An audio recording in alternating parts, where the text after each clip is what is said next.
Hello दोस्तों, मेरे YouTube channel पर आपका स्वागत है। तो चलिए कहानी शुरू करते हैं। कहानी अच्छी लगे तो प्लीज़ चैनल को लाइक, सब्सक्राइब एंड शेयर जरूर कीजिएगा। प्रणाम। आपको नाराज होने की ज़रूरत नहीं है दादू, मैं 2 दिनों में यहाँ से चला जाऊँगा। मृत्युंजय की आवाज़ कुछ रुकी थी। सदा सुहागन रहो। रविंद्रनाथ ने मृत्युंजय को इग्नोर करते हुए महक से कहा। इन्होंने कहा कि आप बहुत ज़्यादा खड़ूस हो, लेकिन आप तो बहुत प्यारे हो। यानी कि आपका पोता आपकी बुराई कर रहा था। महक ने मुस्कुराकर रविंद्रनाथ से कहा, मगर ये बात सुन मृत्युंजय की आंखें चौड़ी हो गई तो वहीं पीछे से खड़ा शोभित हंसने लगा। दोनों को यकीन नहीं था कि महक दादू से ऐसा कुछ कह देगी। वो तो हमेशा कम से कम बोलने वाले और काम की बात करने वाली लड़की है। महक की इस हरकत पर मृत्युंजय उसे खा जाने वाली नज़रों से घूरने लगा। इतने में सामने से कड़क आवाज़ सुनाई दी, जरा सोच समझकर बात करो बहू रानी, तुम जिसके बारे में बात कर रही हो पोता है वह इस घर का।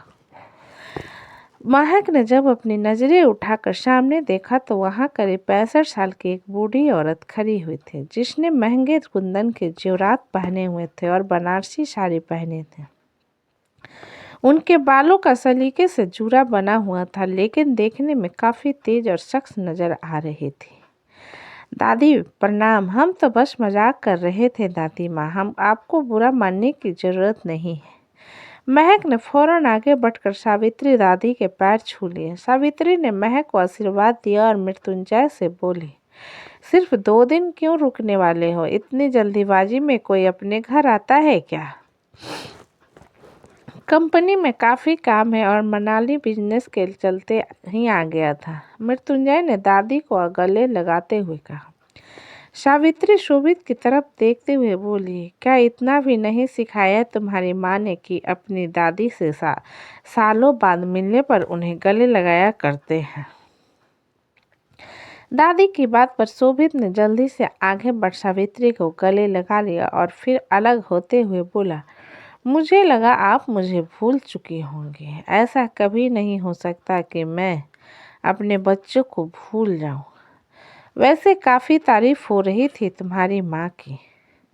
सावित्री ने अपने हमेशा वाले रूखों से लहजे में शोभित से कहा, आप कहना क्या चाहती हैं? मुझे समझ नहीं आ रहा। शोभित कंफ्यूज होकर बोला। सावित्री महक की तरफ इशारा करते हुए बोली, इस लड़की को घर से निकाल रही थी वो। उसे किसने हक दिया कि कौन सारंग परिवार में रहेगा और कौन नहीं? मृत्युंजय सावित्री की बात को बदलते हुए बोला, दादी मैं इतने सालों बाद आया हूँ, अब क्या आप सारी बातें यहीं दरवाजे पर करेंगे? अरे क्या तुम? श्री रविंद्रनाथ सावित्री के कंधे पर हाथ रखते हुए कह ही रहे थे कि सावित्री ने उनका हाथ कंधों से हटाते हुए महक की तरफ देख कर कहा, यहीं पर रुको। महक कंफ्यूज होकर पहले दादी की तरफ और फिर मृत्युंजय की तरफ देखने लगे। दादी वहां से अंदर चली गई और कुछ देर बाद एक 35 साल की औरत अपने हाथों में आरती की थाल लेकर वहां पर पहुंची। उसके साथ एक 18 साल की लड़की भी उसके पीछे आलते की थाल लेकर आ गए। नीलिमा, नई बहू का स्वागत करो, सावित्री दादी उस औरत से बोली। नीलिमा मृत्युंजय के सबसे छोटे चाची शिवराज की बीवी थी। सावित्री की बात पर एक नज़र महक को देखने के बाद बिना किसी भाव के उसकी आरती करने लगी। आरती पूरी होने के बाद नीलिमा ने उस लड़की की तरफ देखा तो उस लड़की ने आलते के थाल को जमीन पर रख दिया और महक आलते के थाल में अपना पैर रख अपने पैरों की छाप छोड़ते हुए अंदर आ गए। महक अंदर आई तो देखा कि वहाँ काफ़ी सारे लोग खड़े हुए थे। महक शोभित के कान में धीरे से बोली, यहाँ पर तो मुंबई से भी ज़्यादा लोग हैं, क्या सभी आपके रिश्तेदार हैं? महक के सवाल पर शोभित ने उसे घूर कर देखा। ये देख महक मन ही मन कूदने लगी। कार्बन कॉपी कहीं का है। इधर सावित्री ने महक के कन्फ्यूजन को दूर करते हुए कहा, ये है मेरा छोटा बेटा शिवराज सारंग। महक ने सामने खड़े शिवराज के सामने अपना हाथ जोड़कर नमस्ते किया और ये उनकी पत्नी नीलिमा सारंग। फिर एक 12 साल के लड़के की तरफ इशारा करते हुए बोली, और ये है वैदिक सारंग, मेरा सबसे छोटा पोता। महक सबसे मिली, लेकिन अभी भी वहीं 4-5 लोग खड़े थे जिनके बारे में दादी ने उसे नहीं बताया था। वो उनकी तरफ देख ही रहे थे कि तभी उसे दादा रविंद्रनाथ की आवाज़ सुनाई दी, मृत्युंजय, तुम्हें बहू रानी को कमरे में लेकर जाना चाहिए। मृत्युंजय ने रविंद्रनाथ का इशारा समझ लिया और फिर महक को लेकर वहां से कमरे की तरफ चला गया। क्यों पापा, क्या आपको शर्म आ रही है हमें अपनी बहू रानी से मिलवाते हुए? रविंद्रनाथ की इस हरकत पर मृत्युंजय की बुआ दामिनी गुस्से में रविंद्रनाथ से बोली। दामिनी की बात पर रविंद्रनाथ झट से बोले, ये तुम हमसे पूछ रही हो दामिनी? तुम्हें नहीं पता, तुम्हारी हरकतों की वजह से नहीं मिलाया हमने तुम्हें नई बहू से। बिना किसी कारण अपने ससुराल को छोड़कर मायके में आकर पिछले 5 सालों से बैठी हुई हो तुम, इसलिए मुझे नहीं लगता कि तुम्हें बहू से मिलना चाहिए। नहीं पापा, ये बात नहीं है। मुझे लगता है कि आप नई बहू के सामने अपने होनहार पोते की असलियत नहीं आने देना चाहते, इसलिए आपने उन्हें यहाँ से रवाना कर दिया। ठीक कहा ना दीदी, बस कीजिए, आपको इस तरीके से पापा से बात नहीं करनी चाहिए। शिवराज बोल पड़ा। क्यों नहीं शिव, आखिर मेरा भी इस हवेली पर और सारंग परिवार की जायदाद पर बराबर का हक है। जितना तुम तीनों भाइयों का है। इतनी देर से शांत खड़ा शोभित ने सब देखकर एक गहरी सांस ली और वैदिक से बोला, छोटे, चलो मेरे कमरे में चलते हैं। बड़ों की फालतू बकवास में दखल अंदाजी नहीं करनी चाहिए।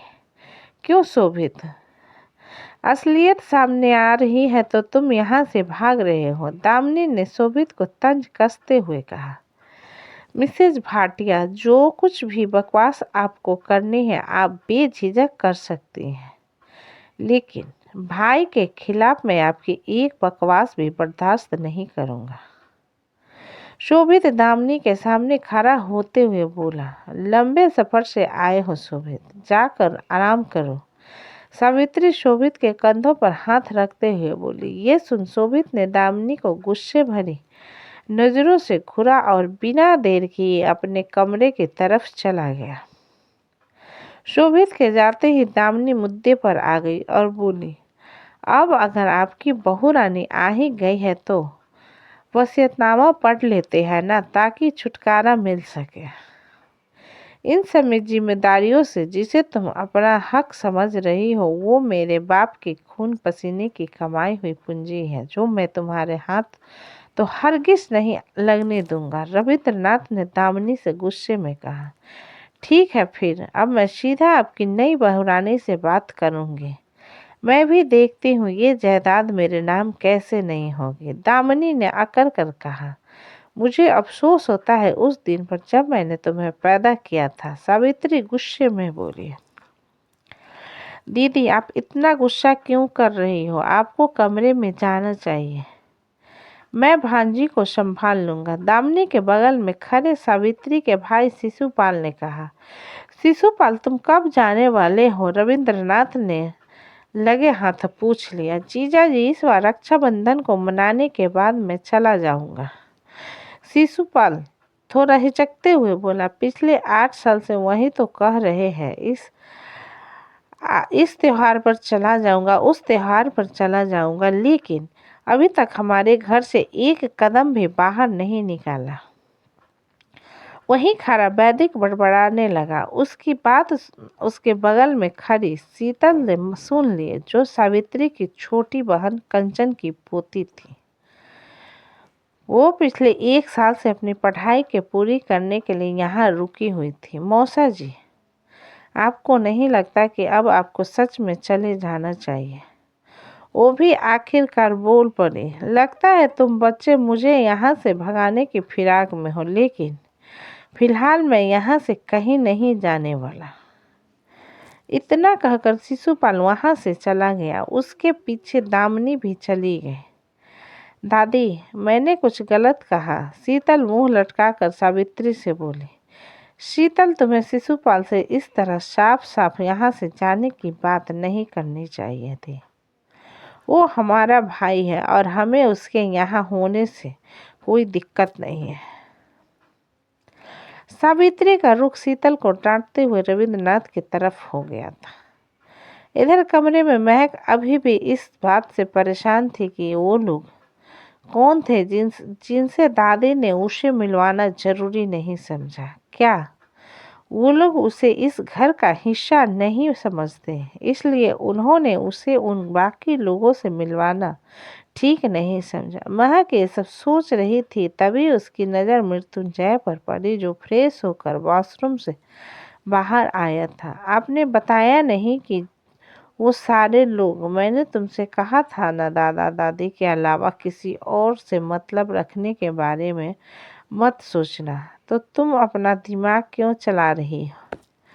मृत्युंजय के महक के बात को बीच में काट कर कहा, अगर मैं उनसे दोस्ती नहीं करूंगी तो 2 दिन यहाँ पर मेरे साथ रोमांस कर सकती हो, रोमांटिक बातें कर सकती हो, मेरे पास पूरा टाइम है। मृत्युंजय ने एक बार फिर महक की बात को बीच में काट कर कहा, रोमांस और चुम्मा चटी के अलावा आपको और कुछ आता है? जो इंसान इतने सालों तक सिंगल रहे और फिर उसकी शादी हो जाए तो वो इसके अलावा और कुछ दूसरा सोच ही नहीं पाता। महक के गाल मृत्युंजय की बात पर लाल हो गए तो वो जल्दी से अपने कपड़े लेकर बाथरूम की तरफ जाने लगी, पर मृत्युंजय ने उसके हाथ को पकड़कर अपनी तरफ खींच लिया और उसके कान में धीरे से बोला, कल कुल देवता के मंदिर चलेंगे, इसलिए आज रात मैं तुम्हें बताऊंगा। इतना कहते हुए मृत्युंजय ने महक के ईयरलोब पर किस करके उसे छोड़ दिया और महक भागकर बाथरूम में चली गई। इधर रविंद्रनाथ सावित्री से चिंता करते हुए कह रहे थे कि हमें नहीं लगता कि नई बहू ये सब संभाल पाएगी। उसे संभालना होगा। अगर वो चाहती है कि हम उसे इस घर की बड़ी बहू के रूप में स्वीकारें तो उसे ये करना होगा, नहीं तो फिर हम अपना फैसला सुनाएंगे। सावित्री ने सख्ती से कहीं दूर देखते हुए कहा, बनारस, इधर बनारस में ये तुमने ठीक नहीं किया काका। अमृत और वैशाली की बात सुन वही गुंडों के बीच फंसा लल्लन गुस्से से छटपटा रहा था। तू साले, तुझे तो मैं जान से मार दूंगा। लल्लन ने नफरत से अमृत की तरफ देख कर कहा, अबे ये खबरदार, जो हमारे पति की तरफ आंख उठाकर भी देखा। अचानक वैशाली के मुंह से निकला और पति शब्द सुनकर अमृत उसे नफरत से भरी खा जाने वाली नजरों से घूरने लगा। तूने ये ठीक नहीं किया वैशाली, हमारे साथ हम तुझे ऐसे किसी और के साथ जाने नहीं देंगे। सुन ले, तू तो बस मेरी है, सुना तूने? तुझ पर सिर्फ हमारा हक है और ये हक मैं लेकर रहूंगा। लल्लन जोर जोर से चिल्लाए जा रहा था। ये देख, देवराज ने अपने गुंडों को कुछ इशारा किया तो वो गुंडा लल्लन को वहां से ले गया। काका, शादी की रस्म पूरी हो गई है, अब आप भी हमको हमारा दक्षिणा दे दो, हमको दूसरी शादी भी देखने जाना है। सभी का ध्यान लल्लन के हटकर पंडित जी पर आया। देवराज ने अपने एक आदमी की तरफ देखा तो उसने चाहकर नोटों की गड्डी पंडित जी के हाथ पर रख दिया। पंडित जी खुश हो गए और जाते हुए अमृत और वैशाली को आशीर्वाद दे दिया। सदा खुश रहो, तुम दोनों की जोड़ी सदा सलामत रहे। ये सुनकर एक बार फिर अमृत गुस्से से उबलते हुए वैशाली की तरफ देखने लगा। खुश रहो माई फुट, वो कुटते हुए बटबटाया। पंडित जी वहां से चले गए और अब देवराज आगे आया। उसने भी दोनों को आशीर्वाद दिया। हमेशा खुश रहो, सदा सुहागन रहो। ये सुन अब वैशाली अमृत की तरफ देखने लगी। वो गुस्से में उसे ही घूरे जा रहा था। कैसे मामा बता, हमारे सुहाग को तो तूने बंदूक की नोक पर रखा और हमें सदा सुहागन होने का आशीर्वाद दे रहा है। वैशाली खींच कर बोली तो देवराज ने अपने आदमियों को इशारा किया और सब ने अपनी अपनी बंदूक अमृत के सिर से हटा ली। अब शादी हो गई ना, अब तू हमें जाने दे, वैशाली ने पीछा छुड़ाते हुए कहा। ए लाखन, ये लौंडा जहाँ कहीं का भी है लेकर जाओ इसे। हाँ, नजर रखना, इस पर कोई भी दिक्कत नहीं आनी चाहिए। वैशाली को देवराज ने लाखन को ऑर्डर देते हुए कहा। ये सुन एक बार फिर अमृत और वैशाली का मुंह बन गया। लाखन ने अपना सिर हिला दिया और अमृत और वैशाली को लेकर स्टेशन की तरफ निकलने लगा। जीप में बैठते हुए अमृत ने साथ चल रही वैशाली से गुस्से में धमकाते हुए कहा, ये सब तुम्हारी वजह से हुआ है। अब मैं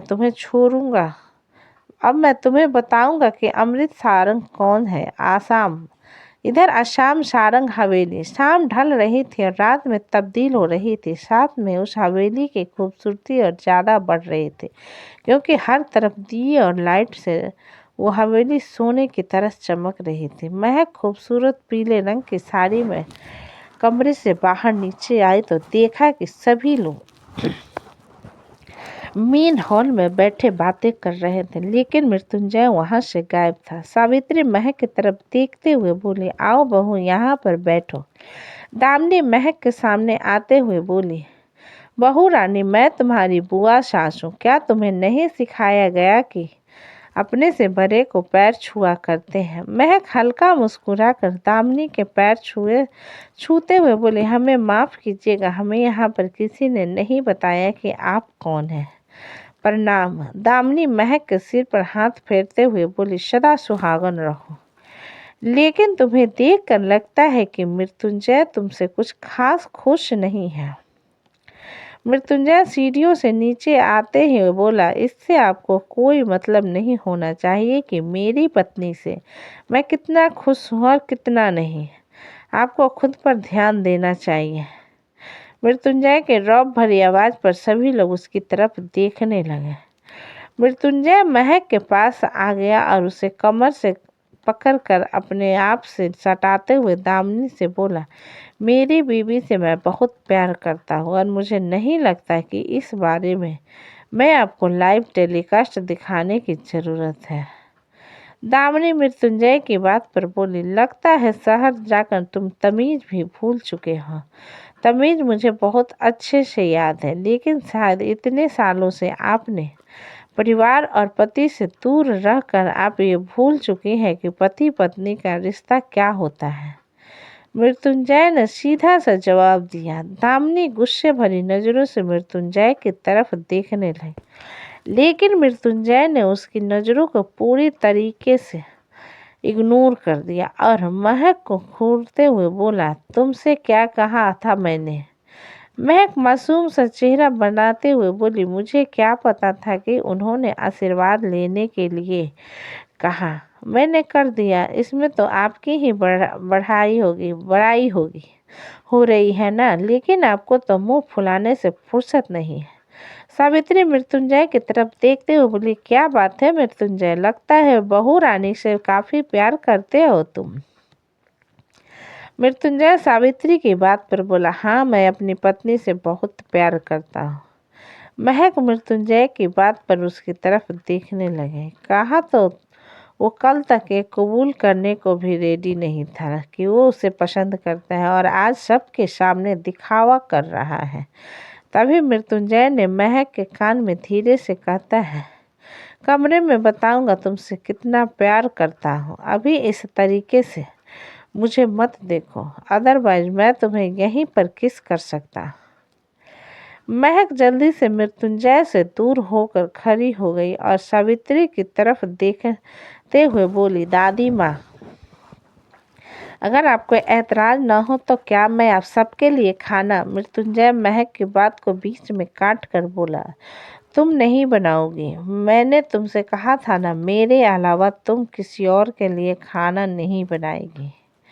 रविंद्रनाथ महक की तरफ देखते हुए बोले, लेकिन मैं तुम्हारे हाथों का खाना खाना चाहता हूँ।